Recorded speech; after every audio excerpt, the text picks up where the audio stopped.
출근길 하나님 말씀과 동행하는 출동 큐티의 진기선 목사입니다. 오늘 우리가 묵상할 말씀은 예레미야 1장 11절에서 19절 말씀입니다. 제가 낭독하겠습니다.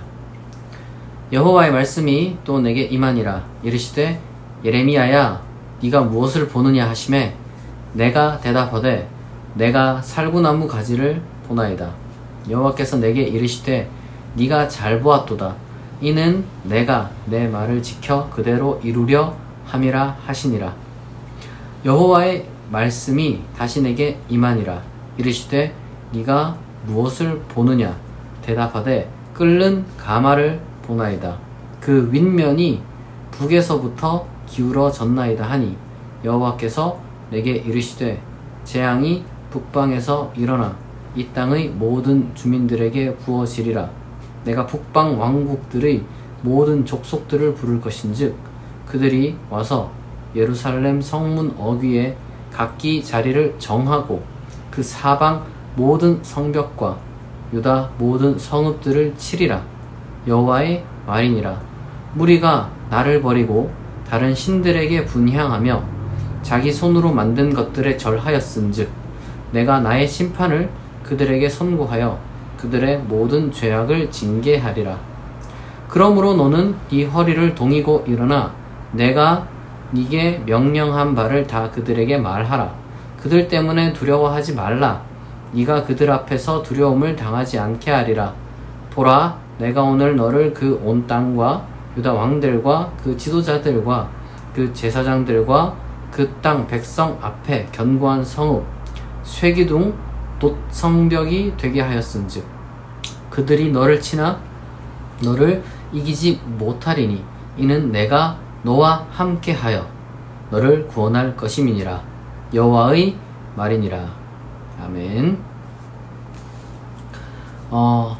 예레미야가 하나님의 부르심을 받고 좀 슬프지만 자기 민족의 멸망 그리고 열방에 대한 그 심판을 선언해야 되는 그런 이제 예언자로 부름을 받았습니다. 그리고 나서 두 가지 환상을 하나님으로부터 이 예레미야가 보게 됩니다. 하나는 이제 살구나무, 갑자기 뜬금없이 이제 내가 뭘 보느냐, 살구나무 가지를 봅니다. 그래, 네가 본 게 맞다. 뭐 이러고 그 다음에 다음 환상으로 넘어가죠. 다음 환상은 좀 이해가 돼요. 끓는 가마가 이렇게 기울어졌다는 거죠. 그러니까 뭔가 이 재앙이 이제 소위 말해서 이제 쏟아질 것 같다라는 그러한 어떤 뭐랄까요, 이제 딱 상징적인 그런 게 보이죠. 여기 지금 여러분들이 이 성서 유니온에 나타나는 이제 책을 만약에 가지고 계시다면 지금 이 살구나무 가지 도대체 이게 뭔가 싶은 게 있을 거예요. 이게 살구나무가 이제 히브리어로 이제 샤케트고 하나님이 이제 그 가지가 이제 또 쇼케트라는 그런 어떤 소위 말해서 언어 유희를 지금 여기서 보여주는 거다라고 이제 할 수 있는 거죠. 그러니까 한국말로 번역하기 힘든 것들이 종종 이 예언자들의 그 자료들에 보면은 나오는 경우가 좀 있어요. 그래서 우리가 이제 이거를 뭐 일일이 근데 다 알 필요는 없고 그냥 왜 이게 도대체 뭐지? 라고 했을 때 이게 지금 하나님이 그 언어 유희를 히브리어로 이제 언어 유희를 이제 사용하셨구나. 다르게 말하자면 사실 이 예언자들이 뭔가 이제 환상을 보았다 라고 했을 때는 두 가지가 혼재해 있습니다.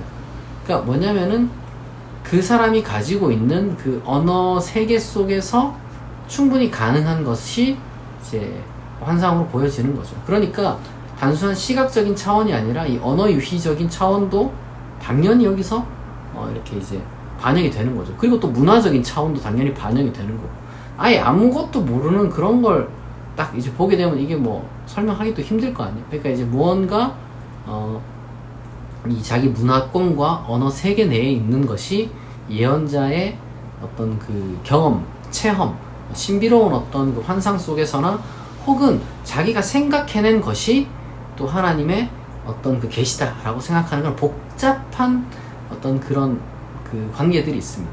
그래서 우리가 이제 예언자들이 무언가를 환상을 봤다고 했을 때 정말로 그냥 단순히 갑자기 무슨 장면이 눈앞에 영화관 스크린 펼쳐지듯이 VR 보듯이 이렇게 이제 뭔가 장면이 펼쳐졌다라고 생각하기보다는 딱 무언가 하나님의 그 뜻을 전달하기 좋은 생각이 떠올랐다, 표현이 떠올랐다 라고 해도 사실 뭐 크게 무리는 안 됩니다. 그게 근데 이제 무의식적으로 꿈꾸다가 아니면은 뭔가 이제 정말 머릿속에서 팍 떠오르는 뭐 그런 경우도 있겠죠. 근데 중요한 것은 예언자들이 어떤 환상을 본다 라고 했을 때 통상적으로 그런 것들은 그 뭐랄까 머릿속에서 떠오르는 것, 생각해낸 것, 뭐 이런 모든 것들이 이제 복합적인 것이다. 정말 무슨 VR 보듯이 갑자기 막 이렇게 눈앞에 환상 보는 것만이 예언자의 환상이 아니다. 그것이 히브리어 언어 유희로 우리가 이제 알 수 있는 것처럼 그 사람의 어떤 그 언어와 문화 가운데서 이제 충분히 떠올릴 만한 그러한 것들이 이제 예언자들이 겪었던 환상이었다라고 이제 우리가 이제 볼 수 있는 겁니다.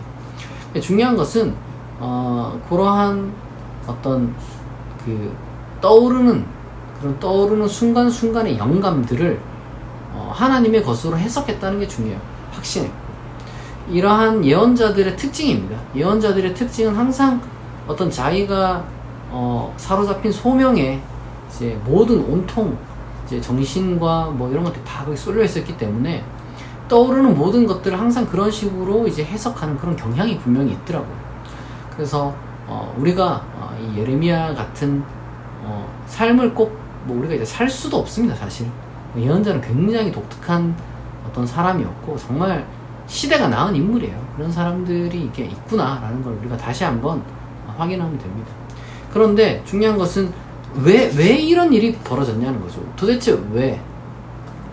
이제 이 예레미야가 지금 보는 이 환상을 보게 되면은, 그리고 이제 하나님의 어떤 그 예언을 보게 되면은 사실상 예레미야가 초기에 지금 뭐 자기가 이제 소명받고 초기에 어떤 그 첫 예언, 첫 환상을 보는 것 같지만 사실 이거는 거의 마지막에 있는 이 느부갓네살이 예루살렘을 이제 들어와가지고 그냥 완전히 그냥 그 왕족들과 귀족들을 다 포로로 사로잡아 가고 고문하고, 그리고 온갖 그 성전을 유린하고 성전의 어떤 그 값비싼 것들은 다 그냥 훔쳐가 버리고, 이것이 지금 이미 여기서 딱 선언되는 겁니다. 그러니까 사실 예레미야라는 책은 나중에 편집된 거잖아요. 그러니까 이제 끝부분을 미리 지금 이야기를 해주는 거죠. 근데 그 이유가 뭐냐?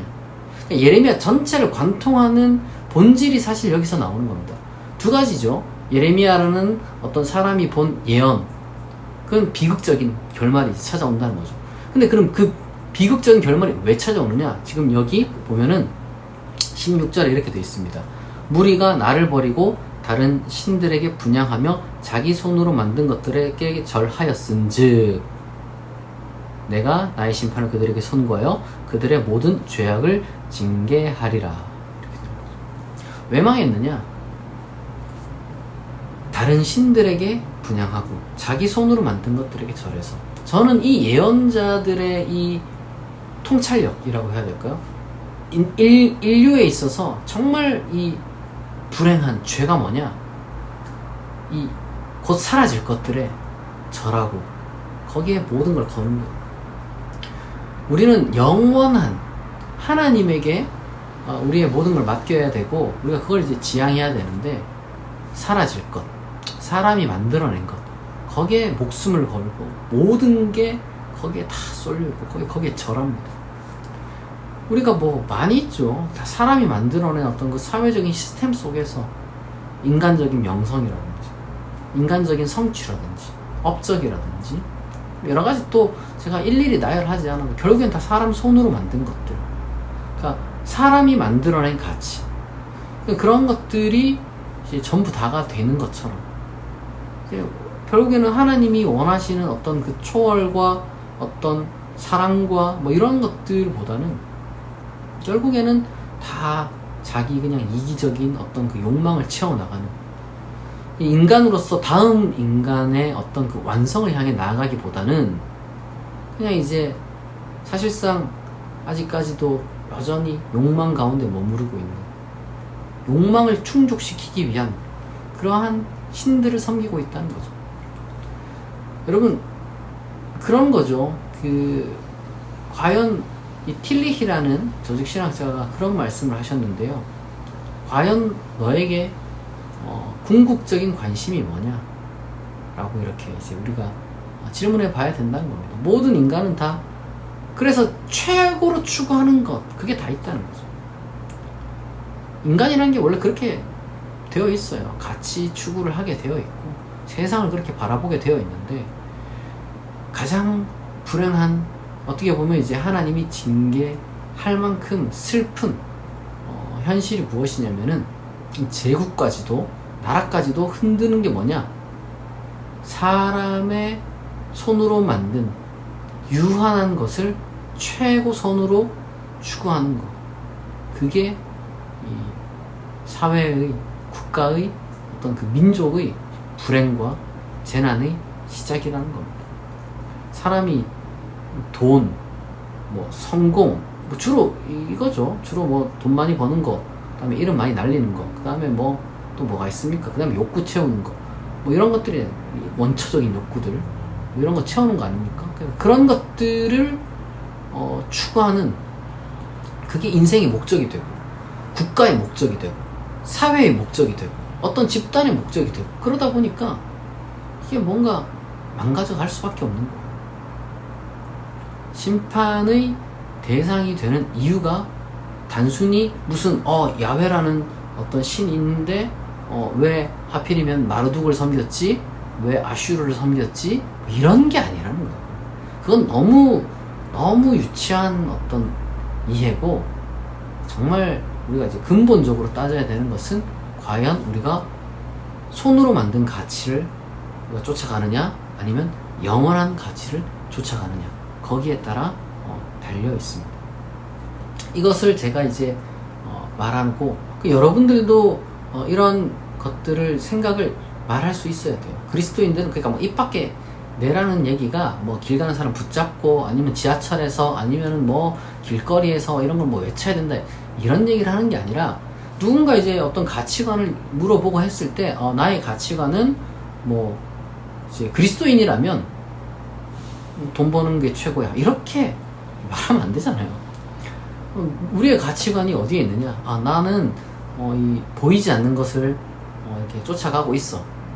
좀 간지러운 표현인가? 하여튼 여러분들이 좀 지혜롭게 이 그리스도인의 어떤 그 뭐랄까요, 하나님의 그 가치, 영적인 가치, 혹은 초월적이면서도 영원한 가치를 사람들과 대화하는 과정 가운데 자연스럽게 흘려보낼 수 있어야 되는 거죠.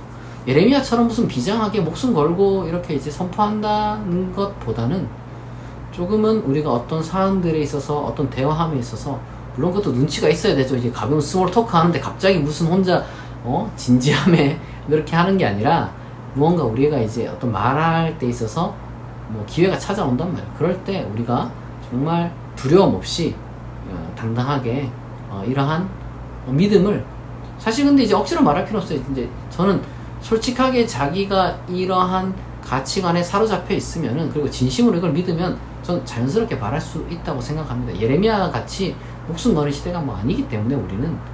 어쨌거나 중요한 것은 우리가 그러한 가치관을 붙들고, 그런 가치관을 우리가 이제 선포할 때 항상 하나님께서 이제 말씀해 주시는 것, 두려워하지 마라.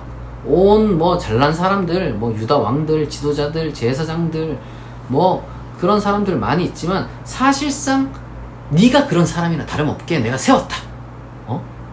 세상 관점으로 보면 아니지만 하나님 관점으로 하나님 그렇게 우리를 세우셨다고 우리를 이렇게 붙잡아 주시니까요. 여러분들 그 말씀 기억하고 하나님의 뜻을 전하는 사람 되시길 바랍니다. 같이 기도하겠습니다. 하나님 아버지, 오늘 예레미야 말씀을 통하여서 환상이라는 것은 우리에게 자연스럽게 주어지는 것이라는 것을 우리가 깨달았습니다. 그리고 또한 우리가 하나님의 가치를 붙들어야 하는 것도 이 시간 배웠습니다. 하나님, 우리가 비록 예레미야와 같은 예언자는 아닐지라도 같은 하나님의 사람으로서 올바른 가치관을 붙들고 용기 있게, 그리고 또한 당당하게 선포하고 삶으로 살아내는 우리 되게 하옵소서. 감사드리며 예수 그리스도의 이름으로 기도합니다. 아멘. 여러분, 벌써 또 금요일입니다. 여러분, 오늘 하루 하나님께서 맡겨주신 일 정말 잘 감당하시고 여러분의 모든 기도 제목이 다 응답되기를 또한 축복합니다. 오늘 출동 큐티는 여기서 마치겠습니다. 그리고 현재 우리 축복누린 교회 그 밴드에서 이제 자기소개를 하고 있어요. 그래서 여러분들 우리 축복누린 교회 교인들은 특히나 멤버들이 지금 현재 자기소개를 활발하게 하고 있으니까 열심히 자기소개에 참여하셔서 좋은 풍성한 교제 나눌 수 있기를 바랍니다. 오늘 출동 큐티 여기서 마치겠습니다. 내일 아침 6시에 다시 만나겠습니다.